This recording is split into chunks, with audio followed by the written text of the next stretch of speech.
പത്തരമാറ്റ സീരിയലിൻ്റെ ഒരു കിടിലൻ എപ്പിസോഡാണ് കേട്ടോ പറയുന്നത്. അങ്ങനെ ആദർശും നയനയും കൂടി ജലജയുടെയും അഭിയുടെയും കള്ളത്തരങ്ങൾ പൊളിച്ചടുക്കുകയാണ് കേട്ടോ. തൻ്റെ മുറിയിൽ കയറിയിട്ട് ആ ഒരു സ്വർണ്ണമാല, അതായത് മുത്തശ്ശി ദേവയാനിക്ക് കൊടുത്ത ആ ദേവയാനി എന്നിട്ട് നയനയ്ക്ക് കൈമാറിയ ആ ഒരു നെക്ലേസ്, പരമ്പരാഗതമായിട്ടുള്ള ആ ഒരു നെക്ലേസ് ജലജ അടിച്ചു മാറ്റിയായിരുന്നു കേട്ടോ മുറിയിൽ നിന്ന്. അങ്ങനെ ആദർശ് അത് മൊബൈൽ ഷൂട്ട് ചെയ്യുന്നുണ്ടായിരുന്നു. ഇതൊന്നും അറിയാതെയാണ് കേട്ടോ അഭിയും ജലജയും കൂടി ഇവരുടെ മുറിയിൽ കയറി ഇത് എടുത്തോണ്ടൊക്കെ പോകുന്നത്. ഇതെല്ലാം ക്യാമറയിൽ പകർത്തുന്നുള്ള കാര്യമൊന്നും ഇവർക്കറിയില്ല. കാരണം ആദർശ മുറിയിലുള്ള കാര്യം, ഈ വീട്ടിൽ തന്നെ ഉള്ള കാര്യം അവർക്ക് രണ്ടുപേർക്കും അറിയില്ലല്ലോ. അങ്ങനെ എല്ലാവരെയും വിളിച്ചു കൂട്ടി ജലജയും അഭിയും ആണ് ഇത് എൻ്റെ മുറിയിൽ നിന്ന് മാല എടുത്തതെന്ന് നയന വാദിക്കുമ്പോഴും നിൻ്റെ കയ്യിൽ തെളിവുണ്ടോ എന്നാണ് കേട്ടോ ജലജ ചോദിക്കുന്നത്. തെളിവുണ്ട് എന്നും പറഞ്ഞുകൊണ്ട് ആദർശം മുകളിൽ നിന്ന് ഇങ്ങനെ സ്റ്റെപ്പിന് ഇങ്ങനെ ഇറങ്ങി ഇങ്ങനെ വരികയാണ്. അപ്പോൾ നമ്മുടെ അബ്ബിയുടെ മുഖമാണെങ്കിൽ ഇങ്ങനെ വിളറി വെളുത്ത് കണ്ണൊക്കെ ഇങ്ങനെ തള്ളി ഇങ്ങനെ നോക്കുകയാണേ. ആദർശം ഇവൻ ഇവിടെ ഇപ്പോൾ എങ്ങനെ ഭയങ്കര കൺഫ്യൂഷനായിട്ട് ഇങ്ങനെ നോക്കുകയാണ് കേട്ടോ. അങ്ങനെ ആദർശം താഴത്തോട്ട് വന്നിട്ട് ചോദിക്കുകയാണ്, എന്നെ ഇവിടെ ഒട്ടും പ്രതീക്ഷിച്ചില്ലല്ലേ?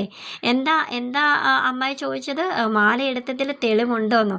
തെളിവുണ്ടായിട്ട് തന്നെയാണ് എൻ്റെ ഭാര്യ നയന നിങ്ങളാണ് എടുത്തതെന്ന് പറഞ്ഞതെന്ന് പറഞ്ഞിട്ട് അവൻ്റെ മൊബൈൽ കാണിച്ചു കൊടുക്കുകയാണ് കേട്ടോ. മുറിയിൽ കയറി ആ മാല എടുക്കുന്ന ദൃശ്യങ്ങളൊക്കെ ഇങ്ങനെ ഫോണിൽ എല്ലാവരെയും കാണിച്ചു കൊടുക്കുകയാണ് കേട്ടോ. എന്നിട്ട് ആദർശ് പറയുന്നുണ്ട്, ഞാനിവിടെ വന്നിട്ട് 2-3 ദിവസമായി. എൻ്റെ വരവ് ഇവിടെയുള്ള ചിലർക്കൊക്കെ ഇഷ്ടമല്ല എന്നൊക്കെ എനിക്കറിയാം. അതുകൊണ്ട് കുറച്ച് ആൾക്കാർ കുറച്ചും കൂടി സന്തോഷിച്ചോട്ടെ എന്ന് കരുതിയിട്ട് തന്നെയാണ് ഞാൻ മറഞ്ഞിരുന്നത് എന്ന് ആദർശ് പറയാണ് കേട്ടോ. അങ്ങനെ ജലജ് പറയുന്നുണ്ട്, മോൻ എന്തൊക്കെയാണ് പറയുന്നത്? ഞങ്ങളത് പിന്നെ അങ്ങനെ തപ്പി തടയാണ് കേട്ടോ ജലജ. അങ്ങനെ ആദർശ് പറയുന്നുണ്ട്, എന്തായാലും തെളിവ് സഹിതം പൊക്കിയതല്ലേ, മുത്തശ്ശനെ കൂടി വിളിക്കാമെന്ന് പറയാണ് കേട്ടോ. അങ്ങനെ മുത്തശ്ശൻ വരുന്നുണ്ട്. മുത്തശ്ശൻ വന്നിട്ടാണെങ്കിൽ അബിയെ നല്ല രീതിക്ക് പെരുമാറുകയാണ്. അബിയുടെ കർണക്കുരി നോക്കി ഒരെണ്ണം കൊടുക്കുന്നുണ്ട് കേട്ടോ. ജലജ ഇങ്ങനെ ഭയന്ന് നിൽക്കുകയാണ്, എനിക്കിട്ട് ഒരെണ്ണം കിട്ടിയാലോ എന്നുള്ള ഇതിൽ. അങ്ങനെ മുത്തശ്ശൻ പറയുന്നുണ്ട്, ഇനി ഈ അനന്തപുരി തറവാട്ടിൽ നിങ്ങൾക്കൊരു സ്ഥാനവും ഇല്ല എന്ന് പറയാണ് കേട്ടോ. എന്നിട്ട് അദ്ദേഹം പറയുകയാണ്, നിങ്ങൾക്ക് എന്തായാലും അനന്തപുരി തറവാട്ടിൽ നിങ്ങൾക്ക് രണ്ടുപേർക്കും ഓരോരോ ഷെയർ ഉണ്ടായിരുന്നു. ഇനി ഞാൻ നിങ്ങളുടെ ആ ഷെയർ കൂടെ ഞാൻ കട്ട് ചെയ്യാൻ പോകണമെന്ന് ഇങ്ങനെ പറയാൻ കേട്ടോ. അപ്പോൾ ജലജയാണെങ്കിൽ, അയ്യോ അച്ഛ, അങ്ങനെയുള്ള കടുത്ത തീരുമാനങ്ങളൊന്നും എടുക്കല്ലേ, ഞങ്ങൾക്ക് ഒരവസരം കൂടി താ എന്ന് പറയാൻ കേട്ടോ. ഇനിയും ഒരവസരമോ? എന്തൊക്കെ നിങ്ങൾ രണ്ടുപേരും കൂടെ എന്തൊക്കെയാണ് കാണിച്ചു കൂട്ടുന്നത്? ഇപ്പോൾ ഈ കുടുംബത്തിന് തന്നെ അപമാനമായിട്ടുള്ള കാര്യമല്ലേ നിങ്ങളിപ്പോൾ കാണിച്ചത്? മോഷണം, സ്വന്തം കുടുംബത്തിൽ നിന്ന് തന്നെ എന്തൊക്കെയാണ് ഈ വീട്ടിൽ നടക്കുന്നതെന്ന് പറയാം. ഭയങ്കര ലജ്ജ തോന്നുന്നതെന്നൊക്കെ പറയാൻ കേട്ടോ മുത്തശ്ശൻ. അങ്ങനെ അബിക്ക് 2 അടിയൊക്കെ കൊടുത്തിട്ട് ഇങ്ങനെ അബിയാണെങ്കിൽ, മുത്തശ്ശൻ ഇനി ഞാനിത് ആവർത്തിക്കത്തില്ല എന്നൊക്കെ ഇങ്ങനെ പറയാൻ കേട്ടോ. അങ്ങനെ രണ്ടുപേരും മുകളിലോട്ട് കയറി പോവാണ്. ആദർശിനോട് നയനയോട് മുത്തശ്ശൻ എന്നിട്ട് പറയാണ്, എന്തൊക്കെയാണ് മക്കളെ ഈ കുടുംബത്തിൽ നടക്കുന്നത്? ഇവർ കാരണം ഒരു സമാധാനവും ഇല്ലല്ലോ. നവ്യമോളെ കരുവാക്കിക്കൊണ്ടാണ് അബിയും ജലജയും ഓരോന്നൊക്കെ കാണിച്ചു കൂട്ടുന്നത്. അതുകൊണ്ട് തന്നെയാണല്ലോ AN ഗ്രൂപ്പിൻ്റെ മോഡലിംഗ് ആയിട്ട് നവ്യമോളെ അബി പറഞ്ഞിങ്ങനെ വിടുന്നത്. ഇതെല്ലാം നവ്യയോട് തുറന്ന് പറയണം. അബിയുടെ എല്ലാ ചതിയും അവളെ മനസ്സിലാക്കണമെന്നിങ്ങനെ പറയാൻ കേട്ടോ. അങ്ങനെ നയന പറയുന്നുണ്ട്, അത് പിന്നെ മുത്തശ്ശ, നവ്യേച്ചി എന്തെങ്കിലും കടുങ്കയും ചെയ്താലോ എന്ന് പേടിച്ചിട്ടാണ് ഞങ്ങളും ഒന്നും മിണ്ടാത്തതെന്ന് പറയാൻ കേട്ടോ. പക്ഷേ എത്ര നാൾ നമുക്കിത് അവളോട് പറയാതെ മുന്നോട്ട് കൊണ്ടുപോകാൻ സാധിക്കുമെന്ന് ഇങ്ങനെ മുത്തശ്ശൻ പറയാൻ കേട്ടോ. എന്തായാലും ഇത് നവ്യമോളോട് തുറന്ന് പറഞ്ഞേ മതിയാകും എന്നിങ്ങനെ പറഞ്ഞിങ്ങനെ സംസാരിച്ചുകൊണ്ട് ഇങ്ങനെ നിൽക്കുകയാണ്. അപ്പോൾ ജലജി അബിയാണെങ്കിൽ മുറിയിലേക്ക് കയറി പോകുന്നുണ്ട് കേട്ടോ. അങ്ങനെ അബിയുടെ മുഖം കണ്ടിട്ട് നവ്യ ചോദിക്കുന്നുണ്ട്, എന്താ അബി, എന്താ നീ എൻ്റെ മുഖമൊക്കെ എന്താ വല്ലാണ്ടിരിക്കുന്നതെന്ന് ഇങ്ങനെ പറയണം. നവ്യാണെങ്കിൽ താഴെ നടന്ന സംഭവങ്ങളൊന്നും തന്നെ അറിയുന്നില്ല. അവളൊന്നും അറിയാത്ത പോലെ എന്താ പറ്റിയെന്നൊക്കെ ഇങ്ങനെ ചോദിക്കാനുണ്ട്. അപ്പോൾ അബിയാണെങ്കിൽ, എടി നീ വല്ലതും അറിഞ്ഞോ, ആദർശ് വന്നിട്ടുണ്ടെന്ന് ഇങ്ങനെ പറയാണ്. അപ്പോൾ നവ്യാണെങ്കിൽ ഇങ്ങനെ ഞെട്ടിയിട്ട്, അയാൾ വന്നു, നീ എന്താ ഈ പറയുന്നത്? അതെ, ആദർശ് എന്ന് പറയുന്ന എൻ്റെ ചേട്ടൻ, അയാൾ ഇവിടെ തന്നെ ഉണ്ടായിരുന്നു. അയാൾ ഇവിടെ വന്നിട്ട് 2 ദിവസത്തിന് മുകളിലായി, അറിയുമോ? അങ്ങനെ നവ്യാണെങ്കിൽ, അയ്യോ, ഇനി അയാളുടെ മുഖം എനിക്ക് കാണേണ്ടി വരുമല്ലോ. അപ്പോൾ നയന അവൾ അഭിനയിക്കുകയായിരുന്നല്ലേ? അപ്പോൾ അയാൾ അന്ന് ഞാൻ അവളുടെ മുറിയിൽ ചെന്ന് നോക്കുമ്പോഴത്തേക്കും അവിടെ ആരും ഇല്ല എന്ന് പറഞ്ഞതൊക്കെ കള്ളത്തരമായിരുന്നു. അല്ലേലും അഭി, നീ പറഞ്ഞതല്ലേ അവിടെ മുറിയിൽ ആരും ഉണ്ടെന്നുള്ള സംശയമൊക്കെ? അതെ, അപ്പോൾ അയാൾ അയാൾ അവിടെ മുറിയിൽ തന്നെ ഉണ്ടായിരുന്നല്ലേ. എന്നാലും ഇവളുമാരുടെയൊക്കെ അഭിനയം എന്തായാലും കൊള്ളാം. ഇങ്ങനെയൊക്കെ ആണെങ്കിൽ ഇവളുമാർക്ക് വല്ല സിനിമയിലും അഭിനയിച്ചൂടെ എന്നൊക്കെ ഇങ്ങനെ പറയാൻ കേട്ടോ നവ്യ. അങ്ങനെ നവ്യ താഴത്തോട്ടേക്ക് ഇറങ്ങി പോകുന്നുണ്ട്. അഭി അപ്പോഴും മുറിയിൽ കയറി സ്വർണ്ണം എടുത്ത കാര്യവും മുത്തശ്ശൻ തന്നെ തല്ലിയ കാര്യം ഒന്നും പറയുന്നില്ല കേട്ടോ. ആദർശ് വന്ന കാര്യം മാത്രമേ പറയുന്നുള്ളൂ. അങ്ങനെ നവ്യ താഴത്തോട്ട് ഇങ്ങനെ ഇറങ്ങി വരുമ്പോഴത്തേക്ക് ആദർശിൻ്റെ മുഖം ഇങ്ങനെ കാണുകയാണ് കേട്ടോ. ഉടനെ തന്നെ അവൾക്ക് ഭയങ്കര ദേഷ്യം കൊണ്ട് അവളിങ്ങനെ കലി തുള്ളുകയാണ്.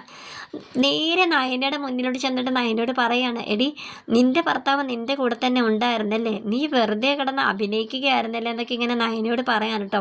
അപ്പോൾ ആദർശ് പറയുന്നുണ്ട്, അവളെ വെറുതെ കുറ്റം പറയണ്ട, ഞാനാ പറഞ്ഞത്, ഞാൻ വന്ന കാര്യം ആരും അറിയണ്ട, അങ്ങനെ കുറച്ച് ദിവസമെങ്കിലും ഞാൻ അകത്താണെന്നുള്ള കാര്യം പറഞ്ഞ് നിങ്ങളൊക്കെ സന്തോഷിക്കട്ടെ എന്ന് ഞാൻ വിചാരിച്ചു എന്നിങ്ങനെ പറയാൻ കേട്ടോ. അങ്ങനെ നവ്യ പറയുന്നുണ്ട്, എന്തായാലും കൊള്ളാടി, നീ എന്തായാലും നിനക്ക് എന്തായാലും നല്ല ഓസ്കാർ തന്നെ കിട്ടും. എൻ്റെ ഭർത്താവ് ജയിലിൽ കിടന്നപ്പോഴത്തേക്ക് ഞാൻ അനുഭവിച്ച വേദന ഏറെയാണ്.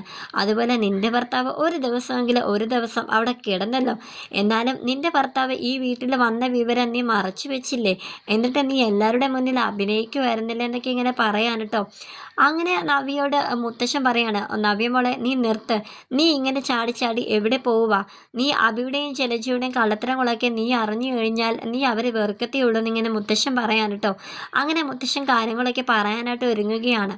ആദർശം നേരെ അപ്പോഴും മുത്തശ്ശനോട് പറയുന്നുണ്ട്, മുത്തശ്ശ വേണ്ട, ഇപ്പോൾ നവ്യേച്ചിയോട് ഒന്നും പറയണ്ട എന്ന് പറയുന്നുണ്ടെങ്കിലും മുത്തശ്ശൻ ഇല്ല മോളെ, ഇനിയും ഇത് പറയാതിരുന്നാൽ ശരിയാവില്ലെന്ന് പറഞ്ഞിട്ട് മുത്തശ്ശൻ നവ്യയോട് കാര്യങ്ങൾ പറയാനായിട്ട് ഒരുങ്ങുകയാണ് കേട്ടോ. അപ്പോൾ തന്നെ ജലജ മുകളിൽ നിന്ന് താഴത്തേക്ക് വന്നിട്ട് അച്ഛ എന്ന് പറഞ്ഞിങ്ങനെ വിളിക്കുകയാണ്. അങ്ങനെ താഴത്തേക്ക് അഭിയും ഒപ്പം വരുന്നുണ്ട് കേട്ടോ. അങ്ങനെ ജലജയാണെങ്കിൽ പെട്ടെന്ന് വന്ന് നവ്യയോട് പറയാണ്, അത് പിന്നെ മോളെ ഞാൻ നയനയുടെ മുറിയിൽ കയറിയിട്ട് എനിക്ക് കുഞ്ഞുനാൾ മുതലേ ആ നെക്ലേസ് ഇഷ്ടമായിരുന്നു. ഞാനതൊന്ന് വെറുതെ ഒന്ന് എടുത്ത് നോക്കാനായിട്ട് എൻ്റെ മുറിയിലൊന്ന് കൊണ്ട് വെച്ചതാ. അത് ആദർശ മുറിയിലുണ്ടായിരുന്നു. അത് അവൻ മൊബൈൽ ഷൂട്ട് ചെയ്ത് അത് വളരെ വലിയൊരു സീനാക്കി നോക്കി ഇങ്ങനെ നവ്യയോട് പറയാൻ കേട്ടോ. അപ്പോഴും നവ്യ ജലജയെ സപ്പോർട്ട് ചെയ്ത് പറയാൻ കേട്ടോ. അമ്മയ്ക്ക് അങ്ങനെ ഒരു ഇഷ്ടം തോന്നിയത് കൊണ്ട് അമ്മ ആ മാല എടുത്തത്. ആ മാല അമ്മ നോക്കിയിട്ട് അതുപോലെ തന്നെ അവിടെ മുറിയിൽ കൊണ്ട് വെച്ചേക്കും. അതിപ്പോൾ വലിയ കാര്യമാക്കി എടുത്തിരിക്കുകയാണല്ലോ എന്നൊക്കെ ഇങ്ങനെ പറയാൻ കേട്ടോ. പക്ഷെ മുത്തശ്ശൻ പറയാൻ വന്നത് ആ കാര്യമൊന്നും അല്ലായിരുന്നു. ചന്തുമരുടെ അച്ഛൻ അഭിയാണെന്നുള്ള കാര്യം പറയാനായിട്ട് ഒരുങ്ങുമ്പോഴത്തേക്കുമാണ് ഈ സ്വർണ്ണമാലയുടെ കാര്യം എടുത്ത് ജലജ ഇട്ടത്. അങ്ങനെ ജലജ കണ്ണുകൊണ്ട് മുത്തശ്ശനോട് ഇങ്ങനെ പറയുന്നുണ്ട് കേട്ടോ. ഇങ്ങനെ അച്ഛ ഒരിക്കലും അത് നവ്യയോട് പറയല്ലേ അച്ഛ, പ്ലീസ് അച്ഛ എന്നൊക്കെ ഇങ്ങനെ പറയാണ്. അങ്ങനെ മുത്തശ്ശനാണെങ്കിൽ അകത്തോട്ട് കയറി പോവാണ് കേട്ടോ. അങ്ങനെ നയനയും ആദർശം ജലജയോട് പറയുന്നുണ്ട്, ഇനി നിങ്ങളുടെ മകൻ ഇതുപോലുള്ള കള്ളത്തരങ്ങളൊക്കെ കാണിക്കുമ്പോഴത്തേക്ക് നിങ്ങൾ അതിനൊക്കെ കൂട്ടുനിൽക്കുകയാണെങ്കിൽ ഉറപ്പായിട്ടും നവ്യേച്ചിയോട് ഞങ്ങൾ എന്തായാലും ഈ കാര്യം പറഞ്ഞിരിക്കും. അതുകൊണ്ട് രണ്ടുപേരും സൂക്ഷിക്കുന്നത് നല്ലതാണെന്ന് പറഞ്ഞിട്ട് ആദർശം നയനയെ മുറിയിലേക്ക് ദേഷ്യത്തോടെ കടന്നു പോവാൻ കേട്ടോ.